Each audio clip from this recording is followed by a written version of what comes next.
మంది వీధిలో జీవించేవారు మానసిక సమస్యలతో బాధపడుతుంటారు, కానీ సరైన చికిత్స తీసుకోరు. 4వది నిరుద్యోగం మరియు పేదరికం. ఉద్యోగాన్ని కోల్పోతే లేదా తక్కువ ఆదాయంతో జీవిస్తుంటే ఇళ్లు గడవడం చాలా కష్టమవుతుంది. 5వది కుటుంబ సమస్యలు. తరచుగా ఇంటి లోపల గొడవలు, విడాకులు లేదా కుటుంబ మద్దతు లేకపోవడం వలన ప్రజలు రహదారిపై పడతారు.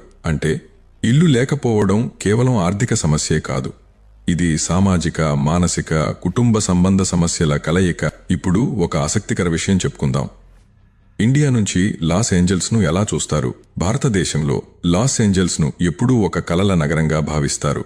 బాలీవుడ్ స్టార్స్ హాలీవుడ్కి వెళ్ళినప్పుడు అక్కడి జీవనశైలి, గొప్ప పేరు చూసి అందరూ ఊహిస్తారు ఈ చోటు స్వర్గంలా ఉంటుంది అని. కానీ నిజమేంటంటే భారతదేశంలో మనం కేవలం లాస్ ఏంజల్స్ యొక్క మెరిసే ముఖం మాత్రమే చూస్తాం. అక్కడి గృహహీనులు, వీధి పరిస్థితులు, నేరాల కథల గురించి మనకు అస్సలు తెలీదు. మామూలుగా మనకి లాస్ ఏంజల్స్ గురించి సూపర్ హాలీవుడ్ గ్లామర్, డ్రీమ్స్ అన్న ఫీల్ వస్తుంది. కానీ నిజమైన చిత్రం మాత్రం చాలా కష్టాలు, సమస్యలతో నిండి ఉంది.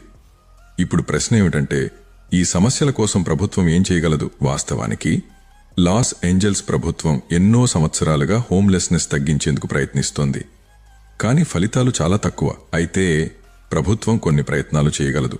ముఖ్యంగా ఎఫర్డబుల్ హౌసెస్, అంటే ప్రజలు కొనగలిగే ధరలు గల ఇళ్ల నిర్మాణం. పేద, మిడిల్ క్లాస్ ప్రజలు ఈజీగా తక్కువ వ్యయంతో కొనగలిగే ఇళ్లు తయారు చేసి ప్రభుత్వం రాయితీలు కల్పిస్తే కొంతవరకు ఈ సమస్య తగ్గించవచ్చు. మెంటల్ హెల్త్ ప్రోగ్రామ్స్, నిరాశ్రయులకు మానసిక వైద్య సేవలు అందిస్తూ కౌన్సిలింగ్ ద్వారా మత్తు మరియు మద్యాన్ని విడిపించగలిగితే సమాజం